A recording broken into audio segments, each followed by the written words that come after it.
सांगलीतील पटेल चौक, गणपती मंदिर ते टिळक चौक या दरम्यान मद्यधुंद कार चालकाच्या हिट अँड रनचा थरार नागरिकांनी अनुभवलाय।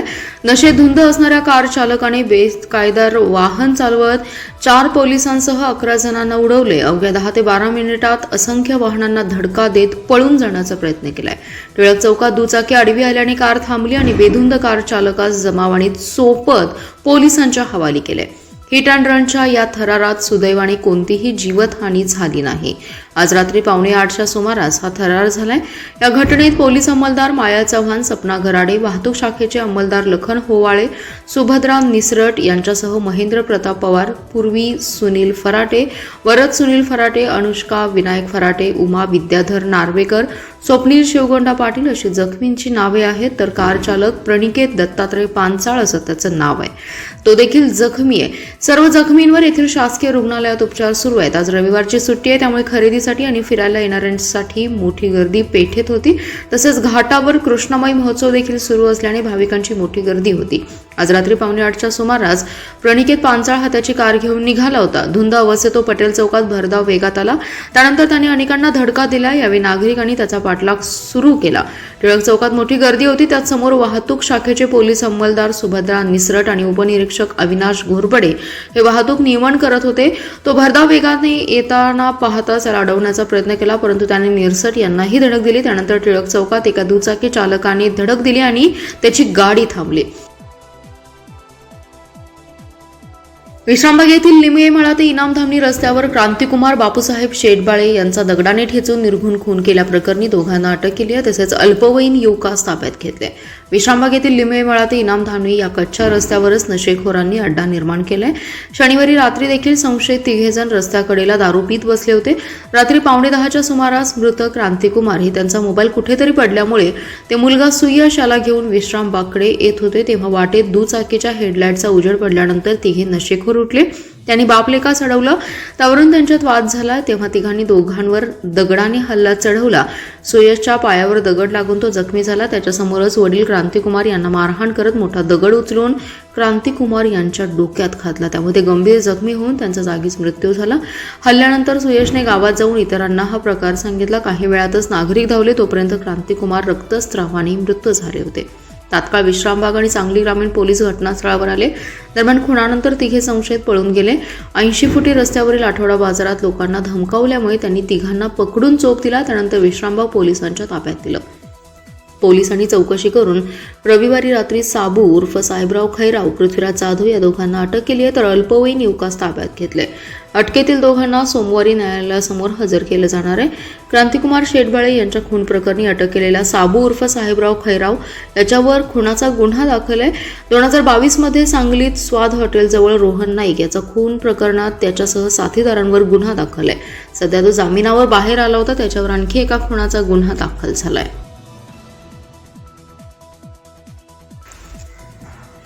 माझ्या हातात जे आहे ते मी देतोच, दुसऱ्याकडे असेल तरी त्याच्याकडून देतो। थोडा वेळ लागतो, शेवटी आपल्याला लोकांसाठी काम करायचंय। मी सोन्याचा चमचा घेऊन जन्माला आलेलो नाही, गोरगरीब जनतेच्या जीवनात सोन्याचा दिवस आणण्यासाठी एकनाथ शिंदेचा जन्म झालाय। माझ्या आयुष्यात शेवटच्या क्षणापर्यंत महाराष्ट्राच्या जनतेची सेवा करणार असल्याची भावनिक साद उपमुख्यमंत्री एकनाथ शिंदे यांनी केली आहे। वाळव्याच्या हुतात्मा चौकात आयोजित जिल्हा परिषद आणि पंचायत समितीच्या निवडणुकीसाठी आयोजित सभेत ते बोलत होते। यावेळी बोलताना एकनाथ शिंदे म्हणाले, मुख्यमंत्री असताना 2.5 वर्ष केवळ विकासाची कामे केली आहेत। लाडकी बहीण योजनेने चमत्कार केला। शिवसेना राज्यात सध्या 2 नंबरचा पक्ष ठरलाय। लाडक्या बहिणी ज्याच्या पाठीशी त्याचा विजय पक्का आहे हे जनतेने सिद्ध केले। वाळवा ही क्रांतीची भूमी आहे। नागनाथ अण्णांचा त्याग, त्यांचं योगदान कोणालाही विसरता येणार नाही। वाळव्यात प्रखर देशभक्ती ठासून भरली आहे। मी दिलेला शब्द पाळणारा नेता आहे। ही सर्व कामे मी पूर्णत्वास नेणार। तसेच कुणी कितीही म्हणो, लाडकी बहीण योजना बंद होणार नाही असा विश्वास त्यांनी यावेळी व्यक्त केलाय। आत्मनिर्भर भारत घोषणा 4 वर्षांपूर्वी झाली, पण त्याचा फायदा काय झाला हे सांगितलं नाही। गौण खनिज उत्पादनासाठी सरकार प्राधान्य देणार आहे। 5 लाखापेक्षा जास्त लोकसंख्येच्या शहरासाठी पायाभूत सुविधा वाढवू अशी भूमिका घेतली आहे। मग स्मार्ट सिटीतून काय केलं? पायाभूत सुविधांसाठी काय नवीन करणार? पर्यटन स्थळावर जास्त भर सरकारचा आहे. शेतकऱ्यांना विशेष पॅकेज देणं आवश्यक आहे, तरच त्यांचं उत्पादन वाढणार आहे. 5 विद्यापीठ टाउनशिप उभारणार असं सांगितलंय, पण यासाठी किती रुपये गुंतवणूक होणार? मंदिरांसाठी 5,000 कोटींची तरतूद केली आहे. त्यामधून कोणती मंदिरे बांधणार? का तुमची भक्ती आहे तीच मंदिरे बांधणार? याचा खुलासा करणं आवश्यक आहे. या अर्थसंकल्पात देशातील उद्योजकांना फार भरीव बूस्ट मिळेल असं दिसत नाही. त्यामुळे शेअर बाजार कोसळलाय. राज्याच्या काही हाती नाही, पुणे मुंबईत काही केलं नाही. त्यामुळे निराशाजनक अर्थसंकल्प असल्याची प्रतिक्रिया राष्ट्रवादी काँग्रेस शरद पवार पक्षाचे नेते जयंत पाटील यांनी दिली आहे. सांगली जिल्हा परिषद निवडणुकीची रणधुमाळीमध्ये भाजप आणि शिवसेना शिंदे गटामध्ये जोरदार राडा झाल्याची घटना आज घडली आहे. भाजपचे आमदार गोपीचंद पडळकर समर्थकांकडून शिवसेना शिंदे गटाच्या उमेदवाराच्या प्रचाराच्या गाडीची तोडफोड करण्यात आल्याचा प्रकार उघडकीस आला. आटपाडी तालुक्यातील विभूतवाडी येथे आज दुपारच्या सुमारास हा प्रकार घडलाय. शिवसेनेचे उमेदवार विद्याताई मोटे यांचा प्रचार करणाऱ्या गाडीवर पडळकर समर्थकांनी हल्ला केल्याचा आरोप मोटे समर्थकांनी केला. आटपाडीच्या निंबवडे जिल्हा परिषद गटातून भाजप आमदार गोपीचंद पडळकर यांच्या वहिनी माधवी पडळकर निवडणूक लढवत आहेत, तर त्यांच्या विरोधात IRS अधिकारी सचिन मोटे यांच्या पत्नी विद्या मोटे निवडणूक लढवत आहेत. या प्रचारादरम्यान विभूतवाडी येथे माधवी पडळकरांची सभा सुरू असताना शिंदे सेनेच्या उमेदवार विद्या मोटे यांच्या प्रचाराची फिरणारी गाडी आली. यावेळी पडळकर समर्थकांनी आवाजावर आक्षेप घेतला. यावरून वादावाद होऊन पडळकर समर्थकांनी शिंदे शिवसेनेचे उमेदवार विद्याताई मोटे यांच्या प्रचाराच्या गाडीची तोडफोड केली. मिरज ग्रामीण पोलीस ठाण्यात दाखल असलेल्या गुन्ह्यात अटकपूर्व जामीन नामंजूर झाल्यास अटक न करण्यास तसेच हद्दपारी न करता प्रतिबंधात्मक कारवाई करण्यासाठी 6 लाखांची लाच घेणाऱ्या सहाय्यक पोलीस निरीक्षकास त्याच्या पंटरसह रंगेहात पकडण्यात आले. सांगलीच्या लाचलुचपत प्रतिबंधक विभागाच्या पथकाने मिरज ग्रामीण पोलीस ठाण्यासमोरच कारवाई केली आहे.